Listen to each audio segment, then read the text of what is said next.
Ces dernières semaines, nous avons considéré le premier voyage missionnaire de Paul. Il nous est décrit par Luc dans Actes 13 et 14.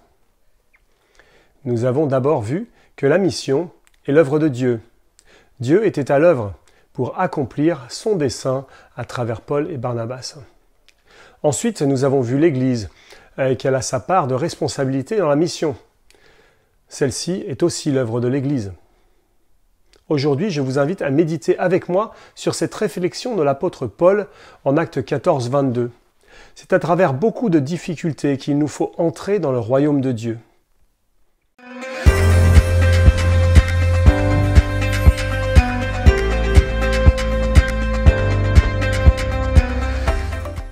Le thème central des chapitres 13 et 14 du livre des Actes est sans aucun doute l'opposition qu'ont rencontré Paul et Barnabas lors de ce premier voyage missionnaire. À chacune de leurs étapes, ils ont rencontré des difficultés. Des personnes, en particulier des Juifs, se sont opposées au message de l'Évangile. À Chypre, c'est un sorcier juif qui a fait obstacle à la proclamation de la bonne nouvelle. À Antioche de Pisidie, ce sont les responsables de la synagogue qui se sont opposés à ce que disait Paul, acte 13, 48.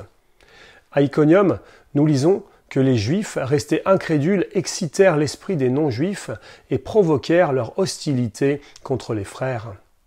Un peu plus loin, Luc nous apprend que la population de la ville se divisa, les uns étaient du côté des Juifs, les autres du côté des apôtres. À Lystre, Paul et Barnabas échappent de peu à une émeute, et au bout d'un certain temps, Paul est lapidé et laissé pour mort. Mais malgré le danger, Paul et Barnabas ont persévéré et continué à annoncer l'Évangile. L'annonce fidèle de l'Évangile soulèvera toujours de l'opposition. Jésus lui-même avait prévenu ses disciples. Par exemple, nous lisons en Matthieu 10, 34 à 36. « Ne croyez pas que je sois venu apporter la paix sur la terre. Je ne suis pas venu apporter la paix, mais l'épée. Car je suis venu mettre la division entre l'homme et son père, entre la fille et sa mère, entre la belle-fille et sa belle-mère. Et l'on aura pour ennemis les membres de sa famille. » Au cours de l'histoire, tous ceux qui ont annoncé fidèlement l'Évangile ont rencontré de l'opposition et ont souffert. On se souvient par exemple des succès du réveil méthodiste au Royaume-Uni au XVIIIe siècle. Mais on oublie parfois que ces prédicateurs itinérants ont souvent rencontré l'hostilité des foules. Personne n'aime attirer les problèmes. J'entends parfois les réactions naïves de chrétiens qui semblent surpris qu'ils rencontrent de l'opposition.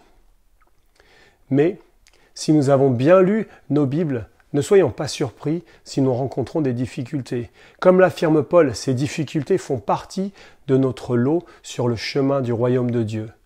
Soyons prêts à les affronter.